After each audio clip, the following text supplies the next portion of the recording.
اعوذ باللہ من الشیطان الرجیم بسم اللہ الرحمن الرحیم اہؤلاء من اللہ علیہم من بیننا۔ مشرکین کا جملہ گزشتہ درس میں ذکر کیا تھا کہ وہ یہ کہتے تھے کہ کیا یہ غریب لوگ ہیں کہ اللہ تعالیٰ نے ان پر انعام کیا ہے ہمارے ہوتے ہوئے۔ انسان میں روحانی قلبی بہت ساری امراض پائی جاتی ہیں، ان میں سے ایک مرض منصب کی محبت ہے۔ منصب کی محبت کو کبر بھی کہہ سکتے ہیں، غرور بھی کہہ سکتے ہیں، عہدہ اس کی تمنا۔ یہ وہ مرض ہے جو انسان کو حق قبول کرنے نہیں دیتا۔ انسان اپنی انا کی بھینٹ چڑھ جاتا ہے اور ایمان حق قبول کرنے کی طرف متوجہ نہیں ہوتا۔ چنانچہ مشرکین مکہ کا بھی مسئلہ یہی تھا کہ وہ یہ سمجھتے تھے کہ ہم بڑے لوگ ہیں اور یہ فقیر غریب لوگ ہیں، چنانچہ اپنی انا کو چھوڑ کر، اپنے اس مرض کو چھوڑ کر مساوات کے دائرے میں آنا نہیں چاہتے تھے۔ اور یہی مسئلہ اس وقت ہمارے اشرافیہ کا ہے۔ اپنے لیے الگ قوانین ہیں، عوام کے لیے علیحدہ نظام ہے۔ اسلام اس کی اجازت نہیں دیتا۔ اسلام مساوات کا قائل ہے، ہر ایک کے مرتبے کا لحاظ رکھتے ہوئے، مقام کا لحاظ رکھتے ہوئے قومی دائرے میں سبھی کو آنا چاہیے، اسی کے اندر فلاح ہے، اسی میں کامیابی ہے۔ اور دوسرا مرض مال کی محبت ہے۔ جب انسان کے دل میں بے تحاشا مال کی محبت آ جاتی ہے تو وہ خود غرض ہو جاتا ہے۔ اغراض کی پٹی یہ بھی انسان کو حق قبول کرنے سے روک دیتی ہے۔ انسان خود غرض ہو جاتا ہے، اس کو صرف اپنی اغراض تک غرض رہ جاتی ہے، باقی دوسروں کے معاملات سے قطع تعلق ہو جاتا ہے۔ یہ چیز بھی انسان کو حق کی طرف نہیں آنے دیتی۔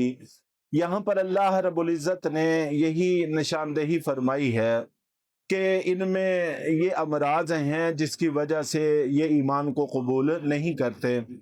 چنانچہ سورہ فجر میں اللہ رب العزت نے ارشاد فرمایا ہے وَتُحِبُّونَ الْمَالَ حُبًّا جَمًّا، کہ جی بھر کے مال سے محبت انسان میں پیدا ہو جاتی ہے تو یہ محبت انسان کو تباہ کر دیتی ہے، برباد کر دیتی ہے۔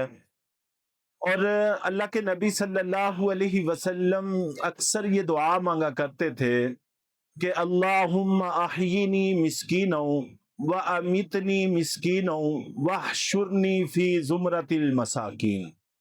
اے اللہ مجھے زندہ بھی مسکینوں میں رکھ اور مجھے موت بھی مسکینی کی حالت میں عطا فرما، اور میرا حشر بھی مساکین کے ساتھ فرما، مجھے اٹھایا بھی مساکین کے ساتھ جائے۔ جو اللہ کو مانتے ہیں، ایمان لاتے ہیں، اللہ کی طرف رجوع کرتے ہیں اور حب مال حب جاہ کی نظر اپنے آپ کو نہیں کرتے، یہ وہ لوگ ہیں جو اس اہل ہیں کہ ان کے ساتھ اللہ کے نبی صلی اللہ علیہ وسلم اللہ سے دعا کرتے ہیں کہ اللہ میرا سارا جینا مرنا اٹھنا بیٹھنا قیامت کے معاملات انہی کے ساتھ فرما۔ اور اللہ کے نبی صلی اللہ علیہ وسلم یہ دعا بھی اکثر پڑھا کرتے تھے کہ وَحْشُرْنِي وَارْزُقْنِي حُبَّ الْمَسَاکِین، وَارْزُقْنِی حُبَّ الْمَسَاکِین، اے اللہ مجھے مساکین کی محبت عطا فرما، غریب لوگوں کی محبت عطا فرما۔ کہ عام طور پر اس وقت ہم اس کے بالکل برعکس ہوتے جا رہے ہیں، غریب لوگوں سے محبت کی جگہ نفرت اور دوری پیدا ہو رہی ہے، تو جو اسلامی مزاج کے خلاف ہے۔ اور ہمیشہ ہی نبوت کے قریب آنے والے لوگ شروع میں ایسے ہی ہوتے ہیں جو غریب ہوتے ہیں۔ چنانچہ اللہ کے نبی صلی اللہ علیہ وسلم نے جب ہرقل کو خط لکھا تھا، اسلام کی دعوت دی تھی، اتفاق سے وہ غزہ فلسطین کے علاقے میں آیا ہوا تھا۔ تو مکہ سے ابو سفیان کا قافلہ بھی وہاں پر گیا ہوا تھا، تو ہرقل نے خط پڑھنے کے بعد اپنے وزیروں کو کہا کہ کوئی اس علاقے سے آیا ہوا شخص ہو تو میرے پاس لایا جائے۔ تو چنانچہ یہ ابو سفیان اور ان کے ساتھیوں کو لے کر گئے۔ تو طویل گفتگو ہے، اس میں سے ایک سوال یہی تھا کہ جو صاحب نبوت کا دعویٰ کرتے ہیں ان کو ماننے والے کون لوگ ہیں، کس طرح کے لوگ ہیں عمومی طور پر؟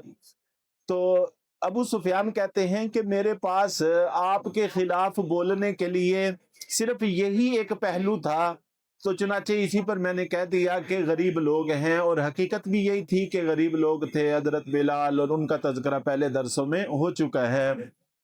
تو ہرقل اپنی جگہ سے ہٹا اور اس نے کہا کہ یہ نبوت کی نشانیوں میں سے ایک نشانی ہے کہ جب بھی نبی نبوت کا دعویٰ کرتے ہیں تو غریب لوگ ہی ایمان لاتے ہیں۔ پھر اگلا جملہ اس نے کہا کہ جو امیر لوگ، سردار لوگ، بڑے لوگ ہوتے ہیں، ان کی آنا، ان کا مال، ان کا غرور حق بات قبول کرنے میں رکاوٹ بنا رہتا ہے۔ یہ تو اس وقت دین کی طرف آتے ہیں جب ان کے لیے کوئی راستہ نہیں بچتا۔ چنانچہ مکہ فتح ہو گیا، زمین ان کے لیے تنگ ہو گئی، تو پھر اب یہ اسلام کی طرف مائل ہوئے، اسلام کی طرف آئے۔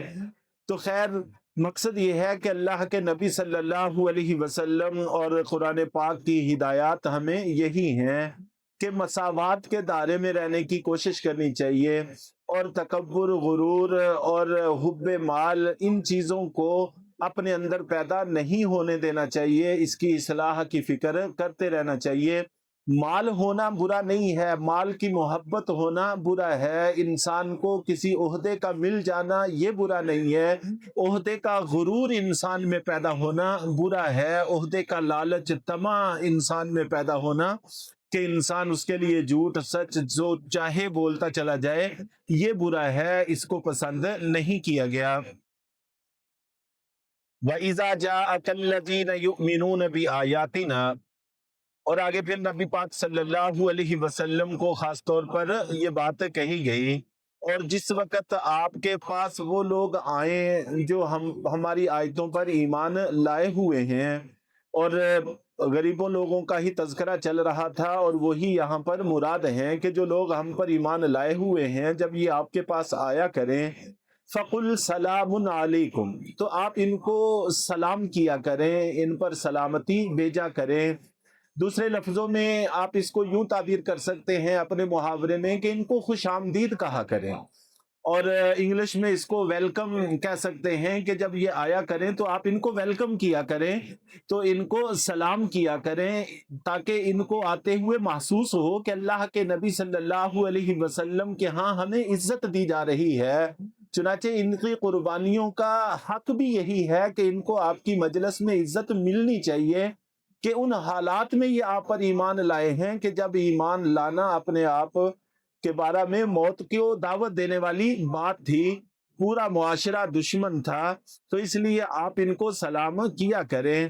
کاتب ربکم علی نفسہ الرحمہ، تمہارے پروردگار نے اپنے ذمہ یہ بات لکھ لی ہے کہ ان پر رحم کرنا ہے، الرحمہ ان پر رحم کرنا اللہ نے اپنے ذمہ کر لیا ہے۔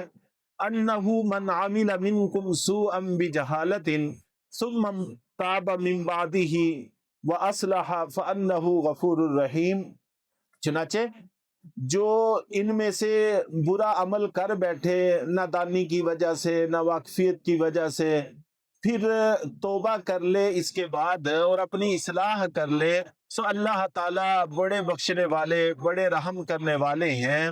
تو اگر ان سے غلطیاں ہو جائیں تو یہ توبہ کر لیا کریں، اللہ پھر بھی ان کو معاف کر کے اپنے سے دور نہیں کریں گے، اپنا مقرب بنائے رکھیں گے۔ چنانچہ ہم مسلمانوں کو توبہ اور استغفار کا بھی اہتمام رکھنا چاہیے۔ احادیث میں آتا ہے کہ آخرت میں سب سے زیادہ خوش اپنے نامہ اعمال کو دیکھ کر وہ لوگ ہوں گے جو کثرت سے استغفار کرتے ہوں گے۔ اس لیے استغفر اللہ ربی من کل ذنب واتوب الیہ، استغفر اللہ، یا اپنی ہی زبان میں اے اللہ معاف کر دے، اے اللہ معاف کر دے۔ رات کو آنکھ کھلے جس وقت خیال آئے انسان یہ جملہ دہرا لیا کرے، تسبیحات کا اہتمام رکھا کرے۔ تو یہ انسان کو اللہ تعالیٰ کی طرف سے عطا ہونے والے بخشش اور رحمت کا حقدار رکھنے والی چیز ہے۔ وَكَذَلِكَ نُفَصِّلُ الْآيَاتِ، اور اسی طرح ہم کھول کھول کر نشانیاں بیان کرتے ہیں۔ وَلِتَسْتَبِينَ سَبِيلُ الْمُجْرِمِينَ، تاکہ مجرموں کا راستہ بالکل واضح ہو جائے۔ مجرموں کا راستہ تبھی واضح ہوگا جب حق کا راستہ واضح ہوگا۔ حق کا راستہ ایک ہی ہے۔ جب حق کا راستہ کھل جاتا ہے، واضح ہو جاتا ہے، تو اس کے علاوہ جتنے راستے ہیں یہ سارے کے سارے باطل ہیں، وہ بھی واضح ہو جاتے ہیں۔ تو اللہ تعالی ہم سب کو حق راستے پر چلنے کی توفیق عطا فرمائے۔